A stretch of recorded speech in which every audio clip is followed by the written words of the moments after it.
All right, today we will be talking about reward. We'll look at the impact that the crisis has had on compensation and reward, and within that, look at all the components of reward, and then we'll look at how we are cost cutting, what the immediate response has been, what will be next, and finishing on a more positive note, looking at what have been the opportunities for HR as part of this crisis, what are the risks to manage, and also what are the silver linings coming out of this. So, John, looking at reward, whole compensation and reward, we know there's a lot of cost cutting, which we'll get into, but what does it mean for now, and what has been happening, and what does it mean for now? Let's look at base salary to start with, if you're okay with that. Yeah, thanks, Charlotte, and good afternoon, everybody, or good morning, wherever you are in the world. Thanks very much for joining us in your very busy schedules, inevitably, at the moment. Yeah, base salary. I mean, you know, we saw an initial surge of temporary reductions.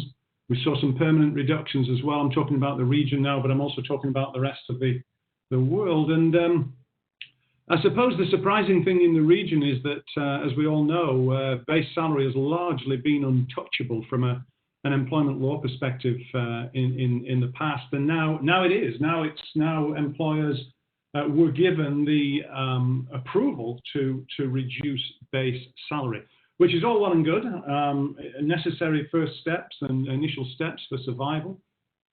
But I guess what's that going to mean going forward? I mean, it's you know, the labour law was amended. I think the labour law is going to need to be made more rigorous from the point of view of protecting base salary. I don't think we can allow employers to just reduce base salary, you know,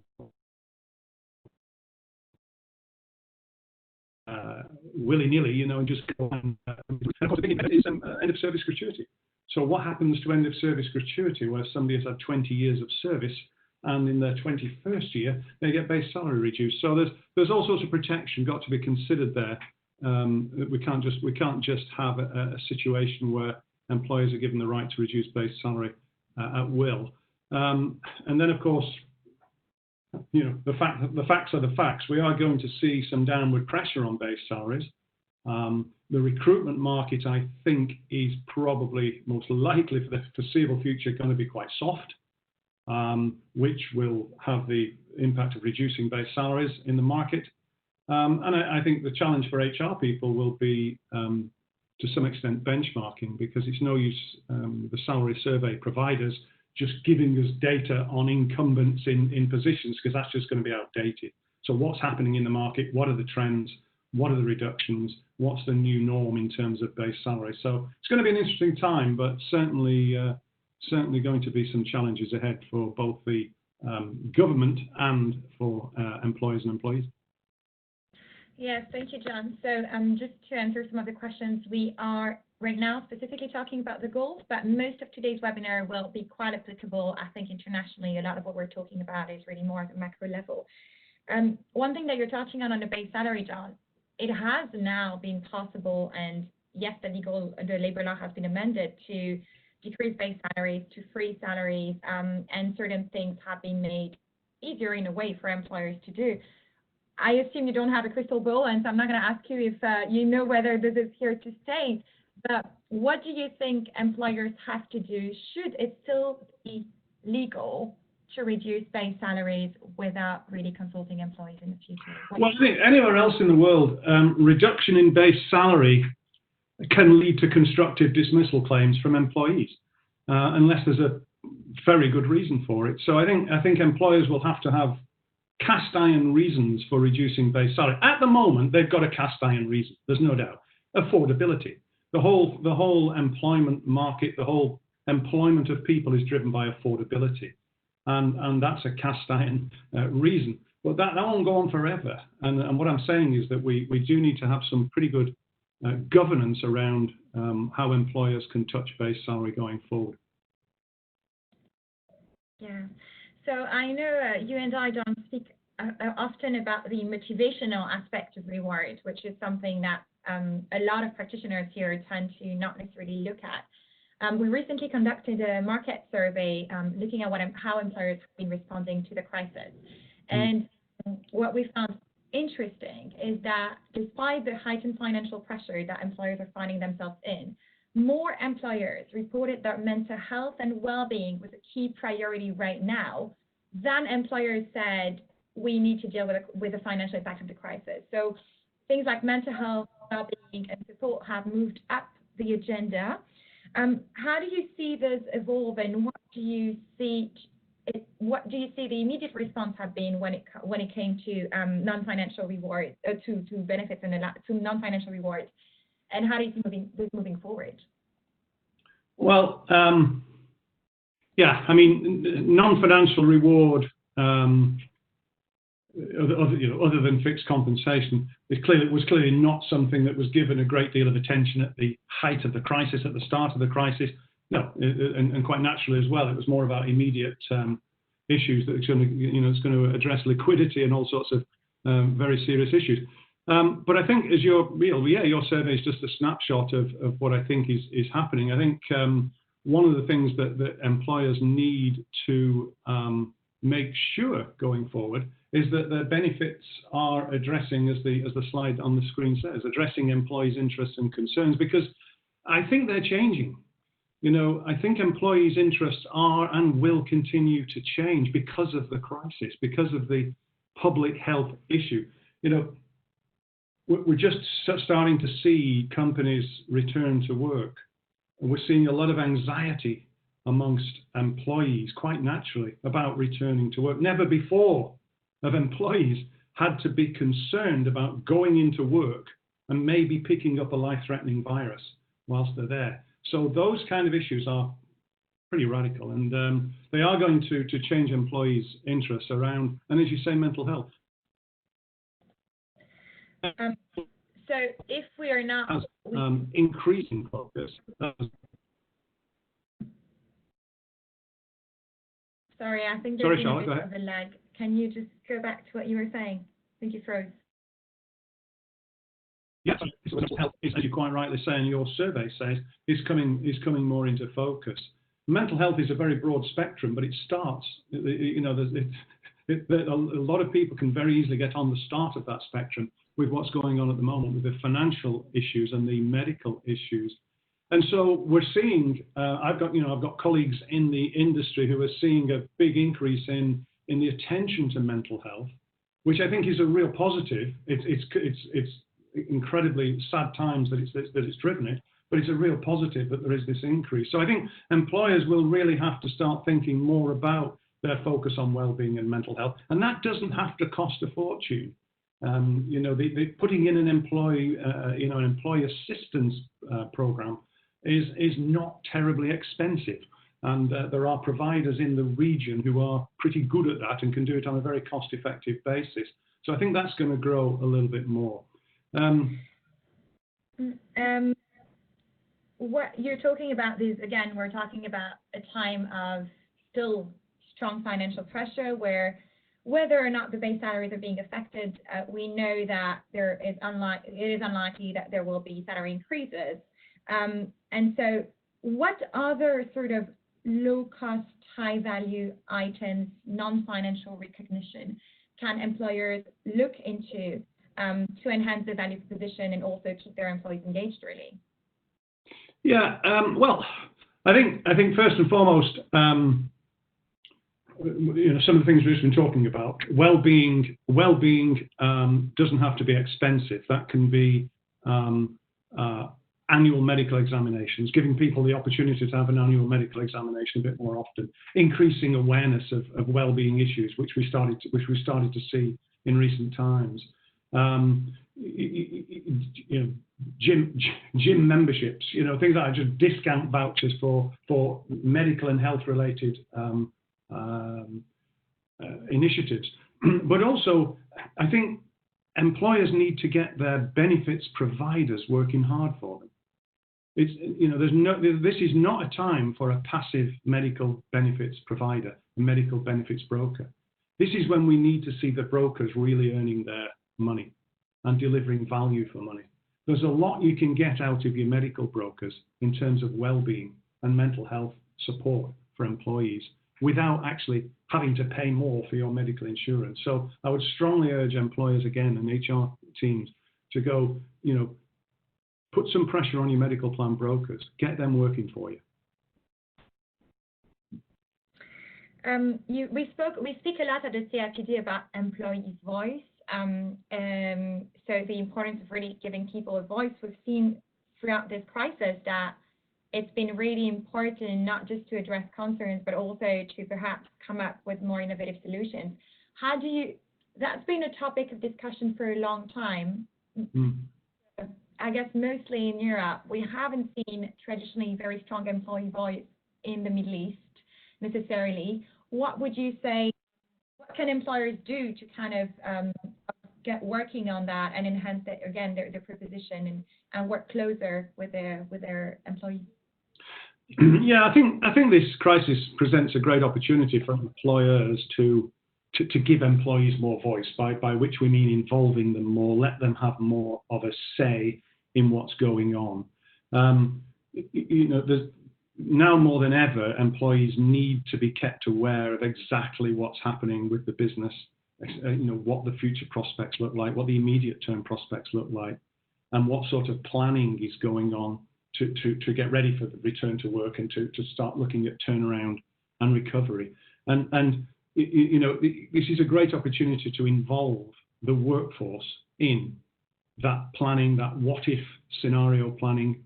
I think it's a great opportunity to involve them. And that really doesn't cost anything either, does it? Use the online, the remote working facilities as well. But giving employees more voice is a really effective means of raising your engagement levels. It's something that I certainly know that UK companies to report on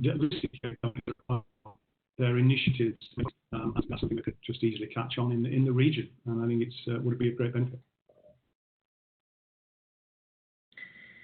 What about benefits and allowances?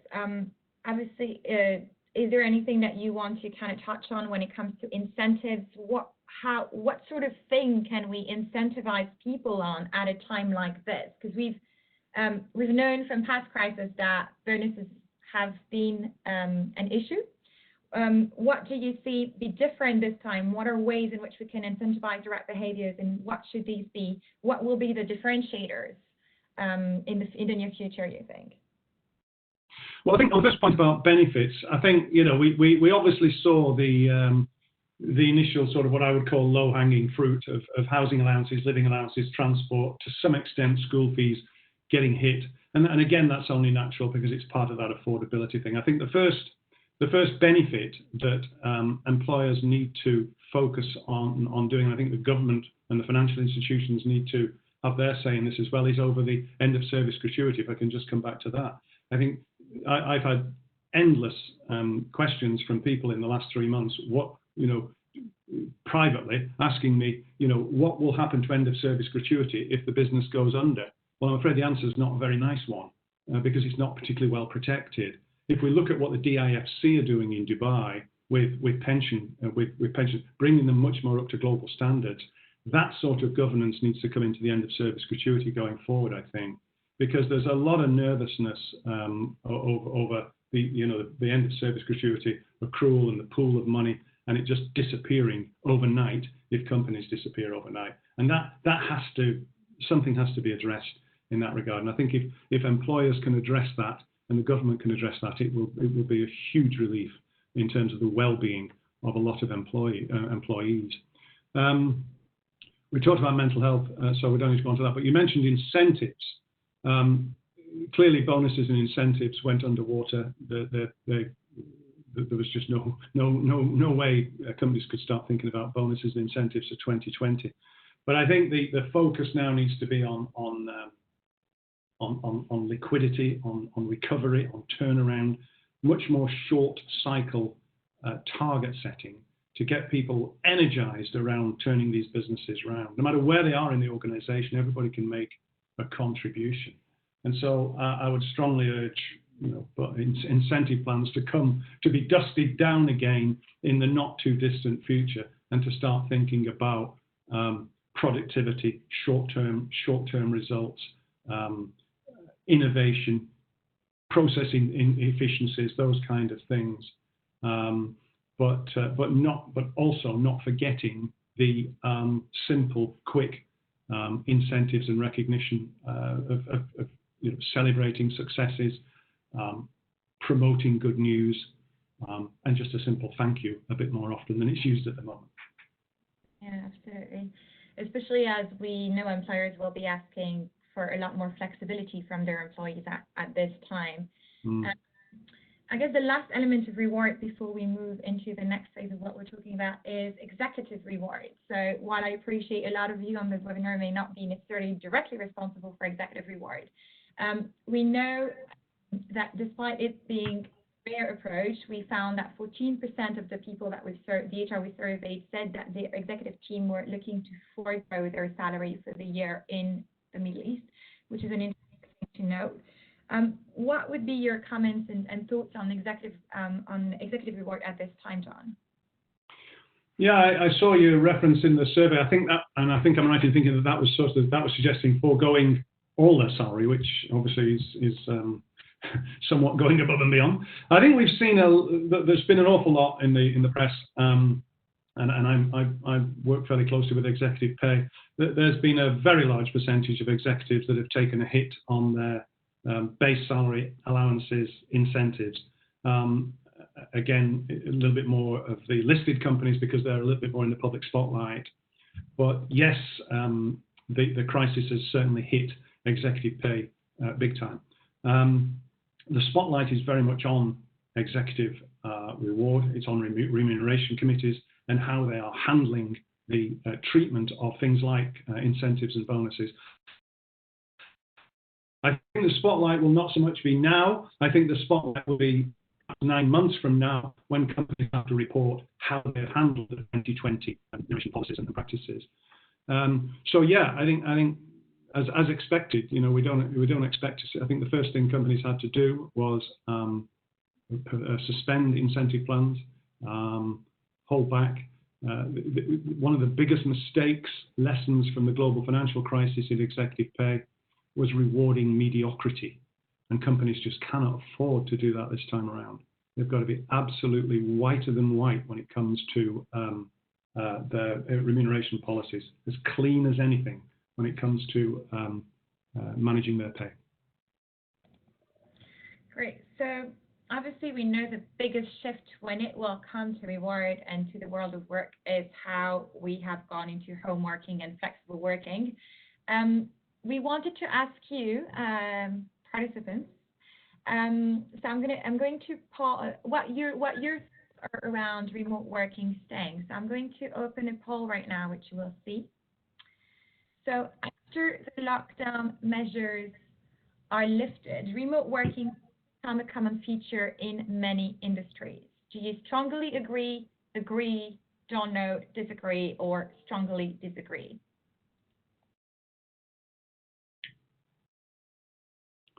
So that's a question for everybody to answer, yeah? Yeah, that's a question for everybody to answer, which has I'll be very interested in the response. So please, if you're behind your screen, whatever else you're doing, writing an email, come join us, and we'd love to hear from you as well. All right, so I think we are really seeing, John, nobody said, well, they strongly disagree. We have a very low disagree, so really the majority agree or strongly agree with that working from home staying. What are the implications of this, John? And somebody just actually wrote us a question in the chat saying, with that happening, a lot of people end up working 24/7. We are seeing different work patterns. How are we looking at flexibility from a reward perspective?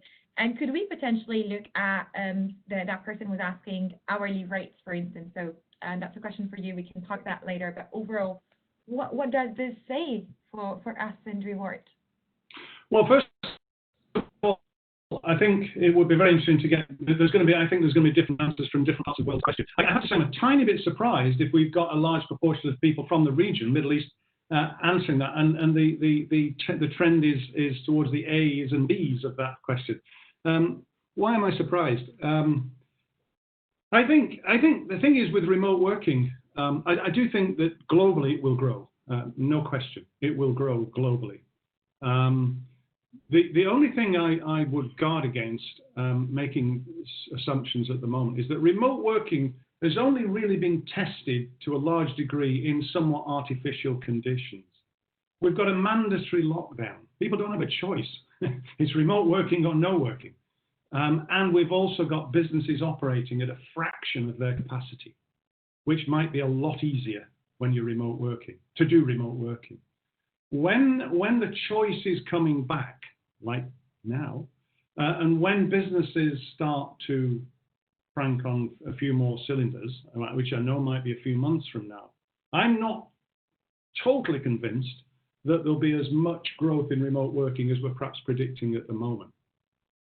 However, there will be, as I say, more so in other parts of the world, I'm sure, because of the nature of work, etc. And I think where remote working will have its biggest impact is on the reduction in international travel and regional travel.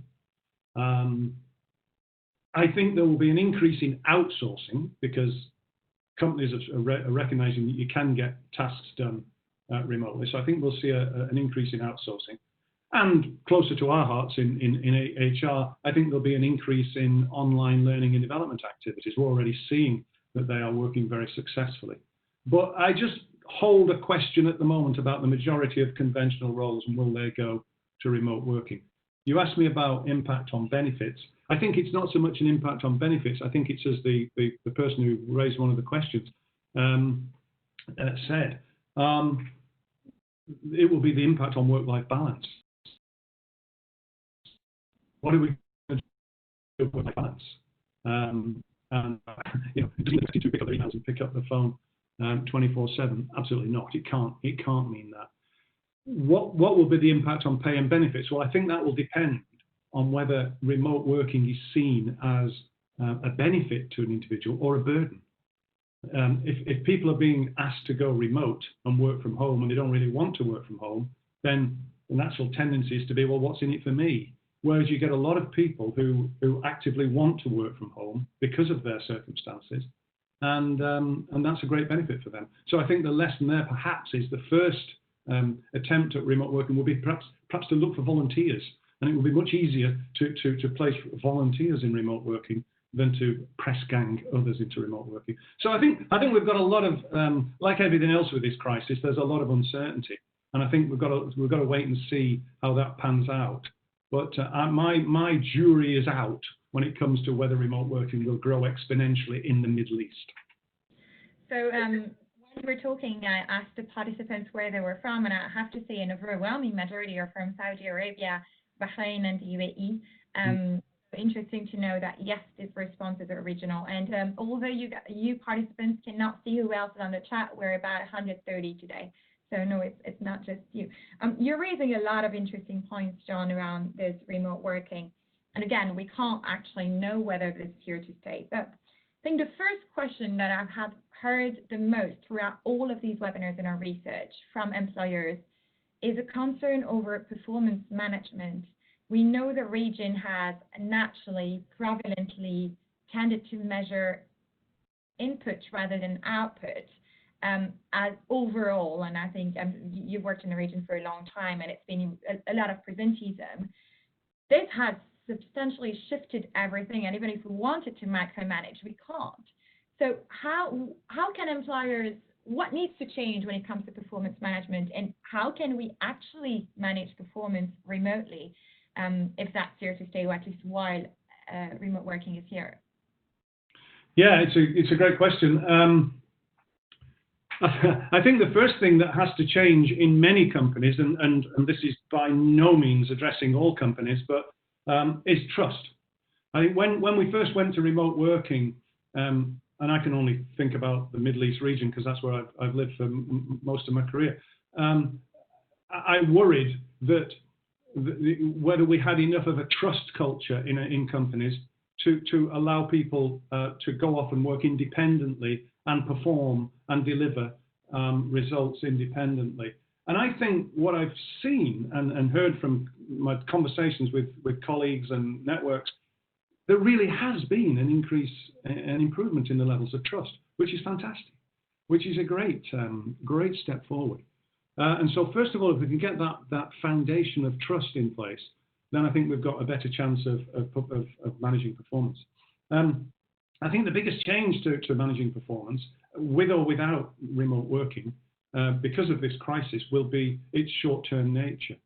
I wonder if we'll finally get rid of the all or nothing annual appraisal at last, because that's not worth any paper it might be written on. But the regular, frequent, short-term performance cycles is going to be the way forward, I think. And that's a lot easier for managers to I mean, I know they've got to put a bit more effort into it. It's coming up more often, but measuring people's outputs on a monthly, even a weekly, or even a daily basis, depending on the nature of the work, is the way it's going to go, I think. And that's going to be far more effective.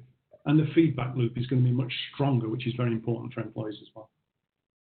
So more regular feedback, more trust, and shorter performance review cycles, but also shorter, we've talked about this earlier, shorter term goal setting because of the uncertainty of the situation. Yeah, I think so. I mean, I think first of all, long-term planning and goal setting is completely out the window at the moment. Although we can't ignore the long term, don't get me wrong, but any attempt at trying to look 1 year ahead at the moment is just practically impossible. So I think we're by its nature, we're being forced into short-term cycles, and that's no bad thing.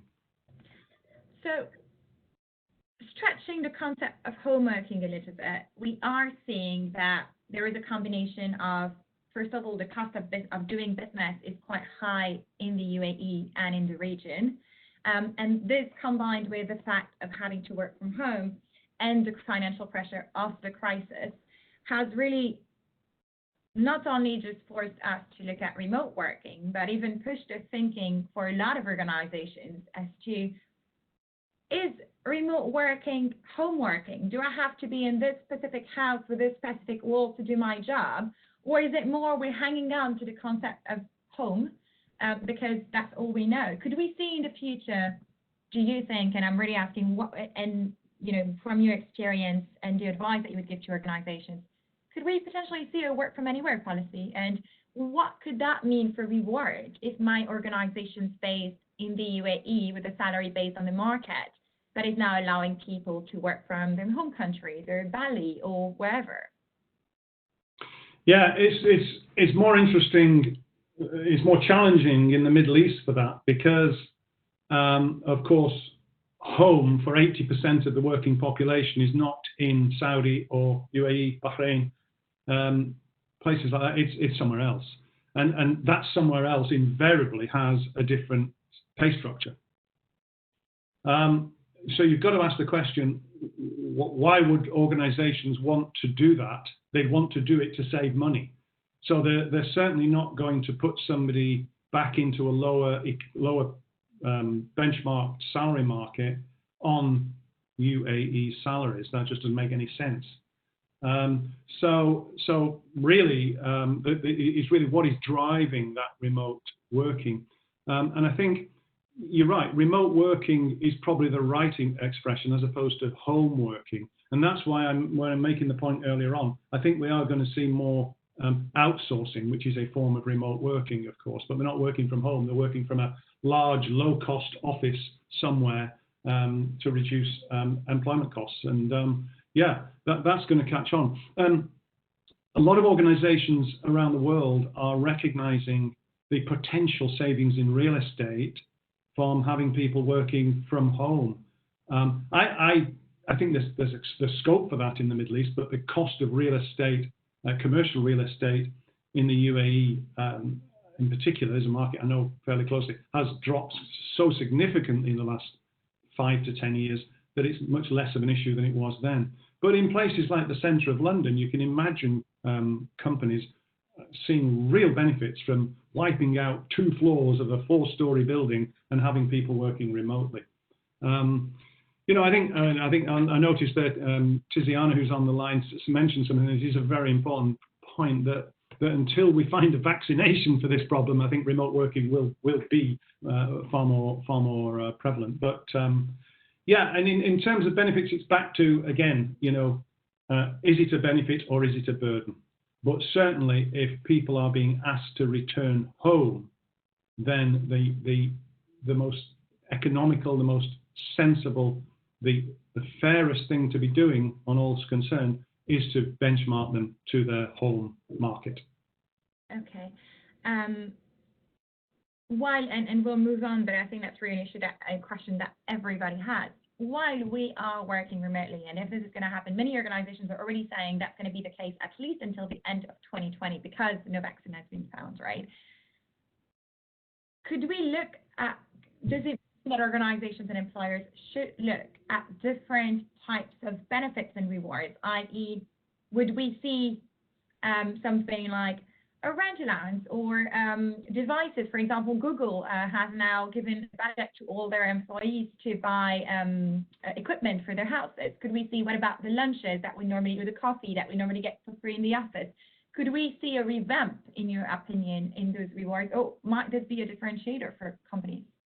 Yeah, I mean, I think that companies have to be careful if they are transitioning people to home working. Let's call it home working for now, in that it's all very well them saying, well, we're going to save in office costs, we're going to save in subsidised canteen meals, we might save in car parking, we might save in stationery, you know, but hey, that's not quite fair on the employee. Whose stationery are they going to use?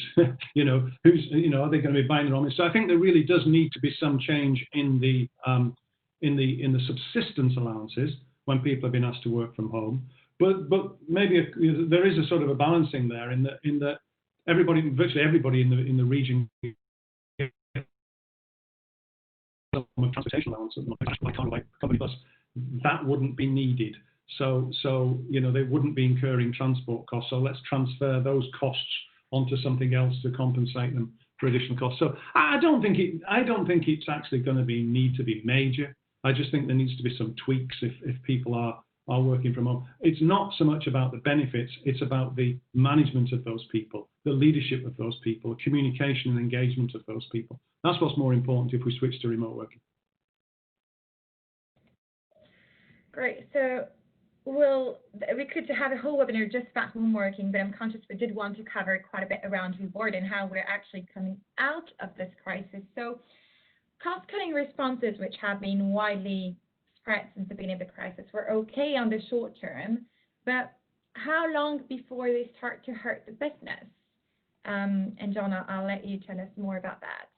Yeah, I mean, I think, as I said earlier on, the immediate responses were absolutely necessary. Unfortunately, we saw salary reductions, unpaid leave, furlough, it's called in other parts of the world, permanent redundancies, cuts on discretionary spend.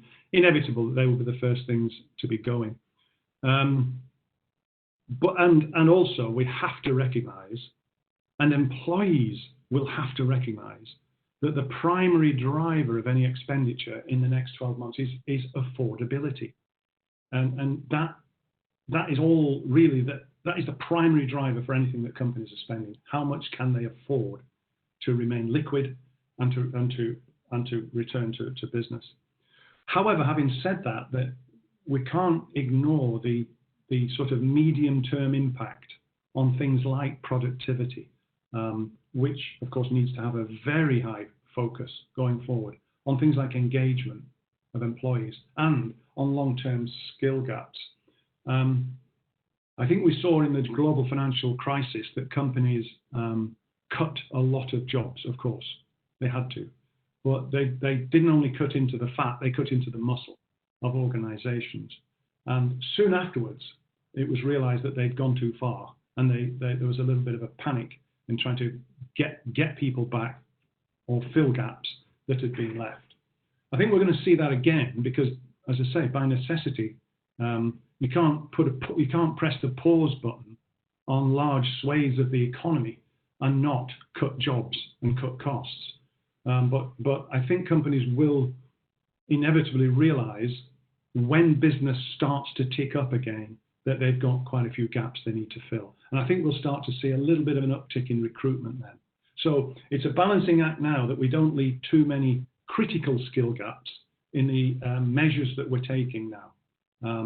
Clearly, there's opportunities for investments in technology. Talked about optimizing remote working, but it's not only optimizing remote working, it's improving the efficiencies of work that gets done now. Somebody mentioned on the chat earlier on, some jobs will just become defunct. They just won't be needed anymore, as this period has told us. So, there's a reskilling needed and certainly reprocessing needed. So I think we're going to see the need for something of a holistic review of how a lot of work gets done, which presents fantastic opportunities for digitization. Anybody who's in digitization has got a pretty good immediate future, because that's where the spotlight is going to change to now. But I think to reinforce what I was saying earlier on about the long-term skill gaps, now I would encourage HR practitioners to really make sure that the senior leadership team know who your game changers are, and make sure you keep them, make sure you retain them, because they are the people who are going to turn this business around again.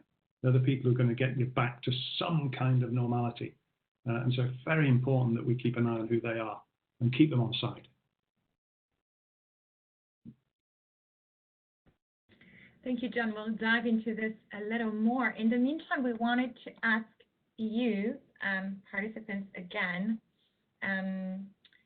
we wanted to ask you what cost-cutting measures you think will be most utilized after this lockdown.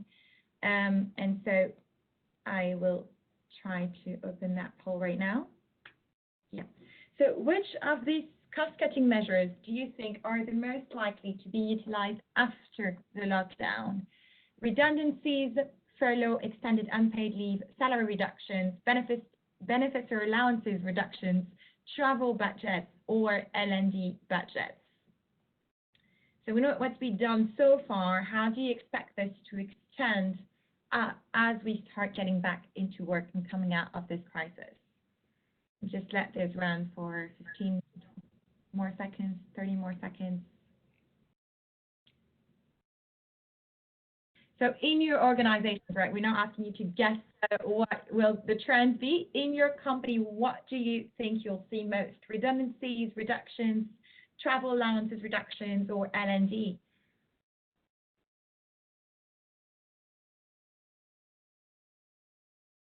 We don't really have a majority here, Don. You say you don't have a majority? No, we don't really have a majority so far. Good spread, huh?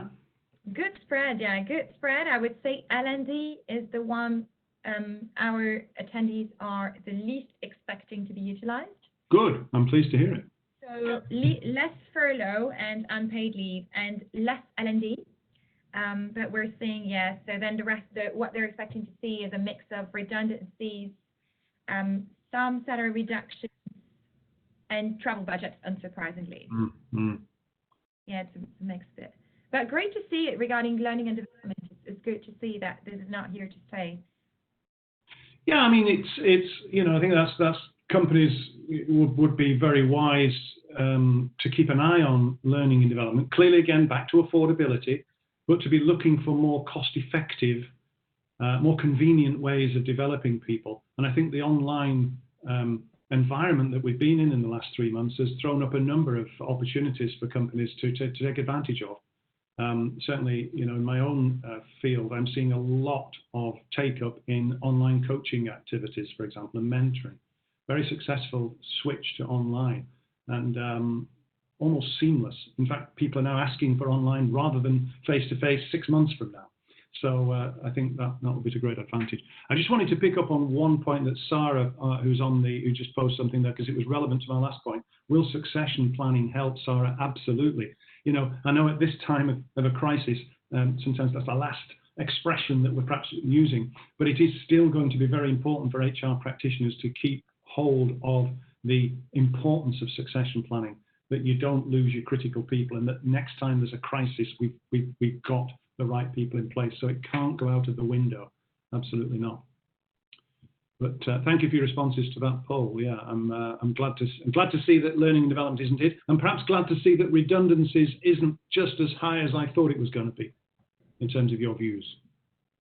Yeah, John.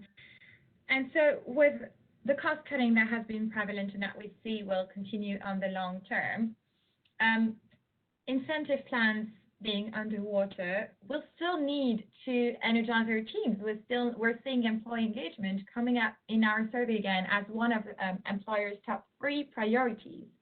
So what can employers do on that note as part of their, I guess, employer value proposition?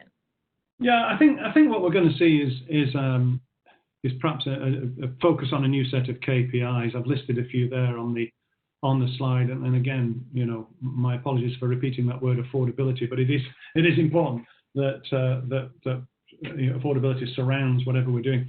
Productivity, absolute number one. But productivity it will have to be the major focus of performance management.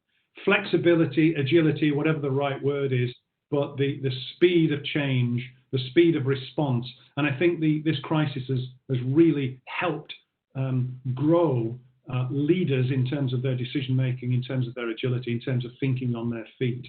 Innovation, digitization would be in there as a KPI, and coping with change. But you're right, employee engagement and wellness will be moving up the agenda in terms of KPIs. I think companies are going to get more and more measured on how well they address employees' concerns. And of course, safe working environment. We've always had, particularly in the industry I've been in, engineering and construction, safety has been absolutely paramount and the number one priority. But here it's taking on perhaps a different sort of connotation now, in a sense that, you know, like I said earlier, people want to come to work to know that it's healthy and safe for them to come to work, that all the necessary precautions are taken.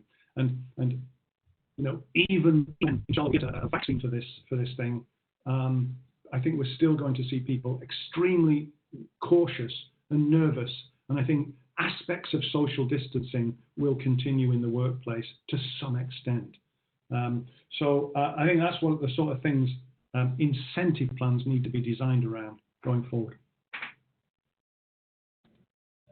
Great. So one thing we haven't really touched on, which I think is part of that, and we've had a few questions around it as well.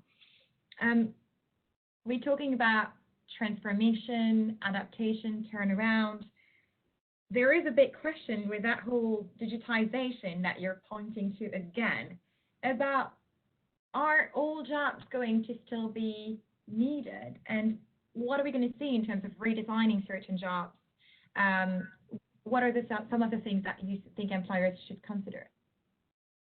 Well, I think, first of all, I think companies are going to have to respond to changing customer needs, customer demands. Customers are going to be wanting different kinds of products and services. They're not necessarily going to be focusing heavily on luxury goods and services. You know, so what does that mean for some organizations? I was talking to a colleague in the pharmaceutical industry, retail pharmaceutical, a couple of weeks ago in Saudi, and he was saying that a lot of the luxury products that were big profit, you know, good profit margins and so on, they're just crashing. They'll just go for quite some time now, and customers are looking for more essential products which don't have quite as good a margins, and also online services as opposed to face-to-face services. So employers are going to need to look, organizations are going to need to look, well, what does that mean for our work processes? And absolutely, quite a lot of jobs will have to be redesigned to support that new customer demand. So I think that's the first point. We can't just jump in and redesign jobs without focusing on which way is the customer taking us, which way is the customer taking the business, and we'll then look at jobs. But certainly I think a lot of organizations are already reporting that when they do come back in, they're already seeing signs of certain functions not being needed to a great degree, not being needed to the same degree, and just jobs having to be redesigned, the process having to be redesigned with the use of technology, and inevitably that often means that jobs suffer. But I think it's back to that customer drive. What are the customers asking for, and how are we going to respond to it? Yeah, absolutely, John. And just on that, we at the CIPD also want to encourage employers to look at their responsibility as employers to look after their people. And it's one of the things that we have actually seen employers call for is to not necessarily, unless absolutely necessary, but to not go straight into furloughing people or letting go of people, even if the organization will need change, not quantity-wise, but if we're looking at different jobs, are there ways in which we can upskill, reskill, or redeploy? And I think we've seen some really interesting stories. I'm sure you've all heard of Macdonald, who at the beginning of the crisis redeployed thousands of employees from their cinema and entertainment business, which has been suffering greatly, into their supermarkets. Of course, not everybody is math with so many lines of business, but there are ways in which we would strongly encourage employers to look at prior to saying, well, that job's no longer needed, and letting go of these people. Sorry.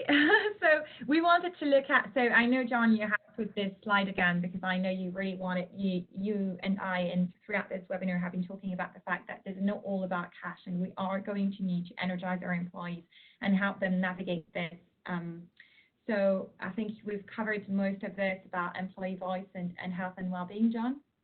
Yeah, I think so. I think we have covered those. I think, you know, I use the expression low cost, high value a lot. There's a lot of benefits that we can look for that are low cost, high value. There's a few of them on there that I talked about earlier on. EAPs, health checks, flexible working hours, maybe family time off, you know, that kind of stuff. And then also in the development arena, some sort of, you know, what I would call bite-sized things like lunch and learn sessions, online coaching and mentoring, that kind of stuff. And just looking for ways in which you can show people also that you trust them. Absolutely demonstrate that you trust them.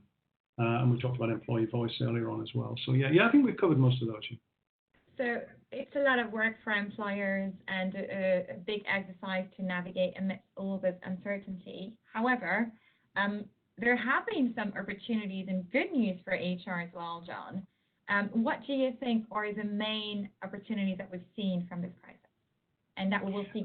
Yeah, there are some opportunities. I mean, first and foremost, I sometimes feel really have mixed feelings about talking about positive things and silver linings and that kind of stuff when we've seen so much human suffering, people's lives and livelihoods getting lost, and it's hard to think in terms of positive from that. But we have to stay as positive as we can. And yeah, for the HR community, HR practitioners, I think they've got a golden opportunity to step up to the plate and make a name for themselves, raise their profile. This is a huge period of uncertainty. Don't assume that your leaders know what to do. And that's not a criticism of your leaders by any stretch of the imagination.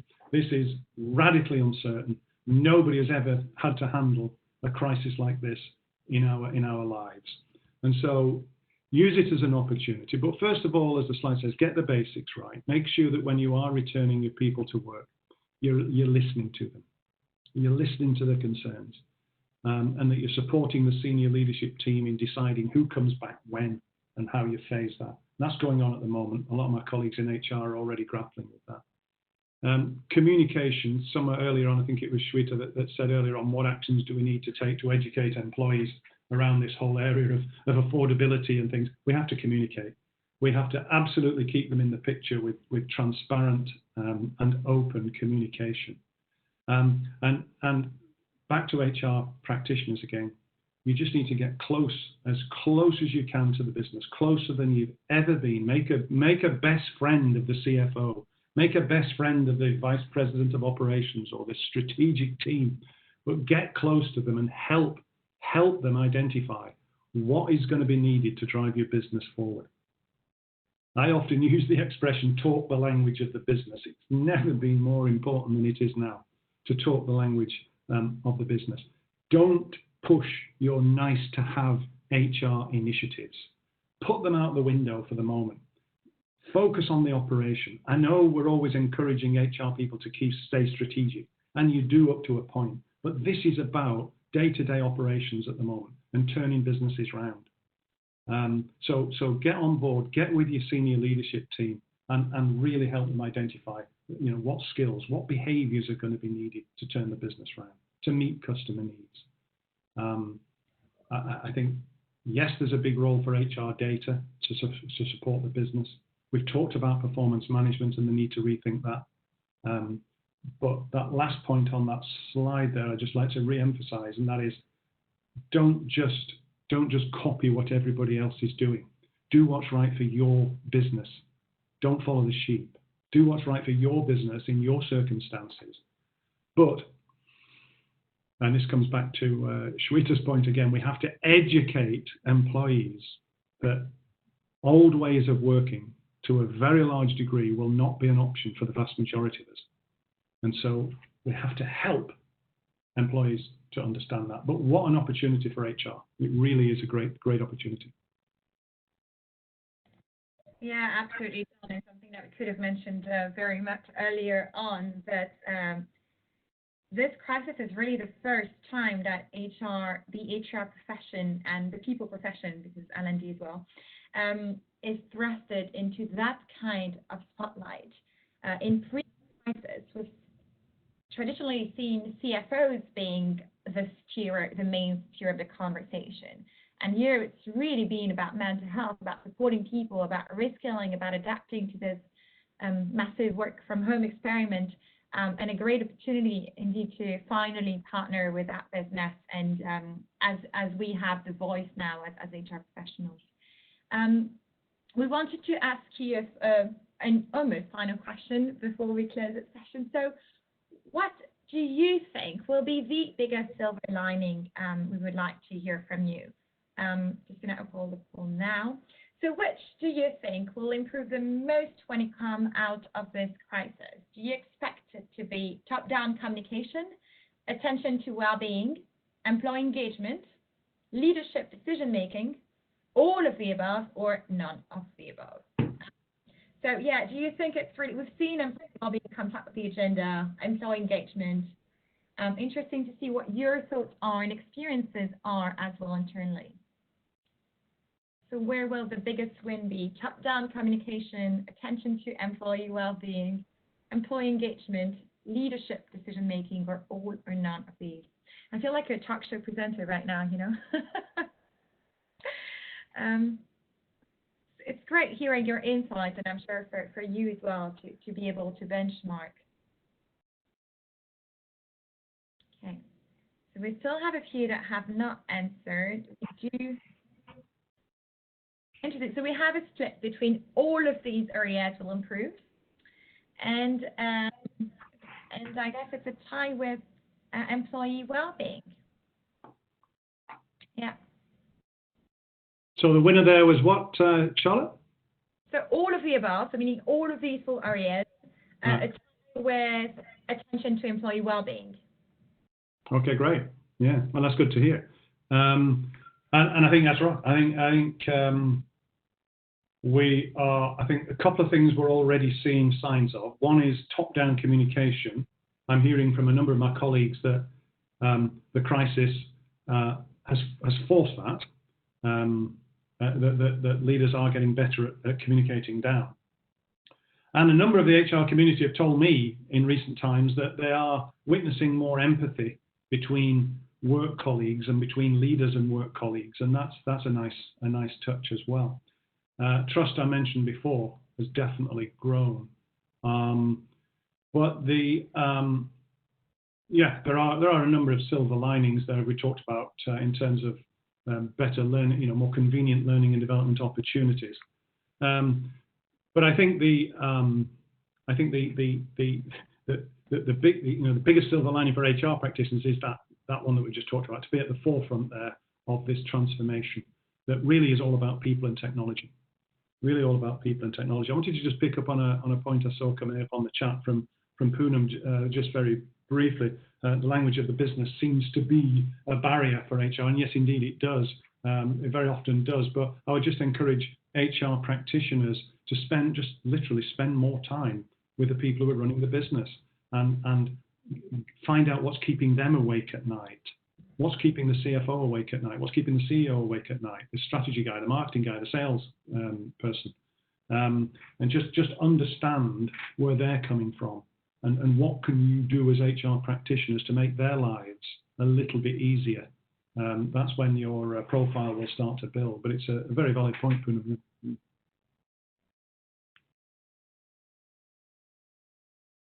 Great, thank you, John. I just want to say, if you are not familiar with the CIPD's new profession map, which is effectively our competency framework for the people profession, I'll pop the link into the chat, and there are some great resources, and I think it's a great way for you to self-assess yourself, but you also assess your teams as to where they're standing in those different areas of HR. And of course, we're talking about being evidence-based as a key competence. And then looking into behaviors and things like partnering with the business and what that can look. So really, I would encourage you to explore it. I will drop the link right now. All right, so I think we are done with this session, John. Before we finish, we would like to ask you, realize that very often these webinars wrap up quite suddenly. Everybody just logs out because we're out of time.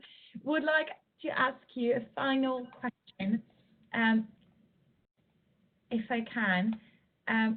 What is one thing that you will take better support your business going forward? Or is there anything that has stood out for you, particularly from today's session? Always really helpful learning from you. If you're doing that, if you have any final questions, please do let us know. We have 2 more minutes to finish. I just want to close by saying we have been hosting and will be hosting more of these free 1-hour webinars with our amazing pool of associates. So again, thank you so much, John, for making the time. We do have a coronavirus hub where we are popping down resources about returning to work, and it is cipd.ae/knowledge/coronavirus. And I think this is it for us. We look forward to seeing you again soon. But before that, please let us know what's been your biggest takeaway. And I will leave the final word to you, John. Yeah, thank you, Charlotte. And I really, really would like to thank everybody who's joined us today. I think we had about 120 on the webinar. It's great to see you, to not see you, to know them. And really, you know, my message to you all is stay safe, stay healthy, stay within the regulations, stay positive. Those of you in the HR profession have got this great opportunity. I would strongly urge you to reflect on what you've learned from this crisis, how it's made you bigger, how it's made you stronger, what you can take into your business going forward, and what you can take the next time we have a crisis, which hopefully is not going to be anywhere near as significant as this one. But thank you again, and I wish you the best of luck in your roles.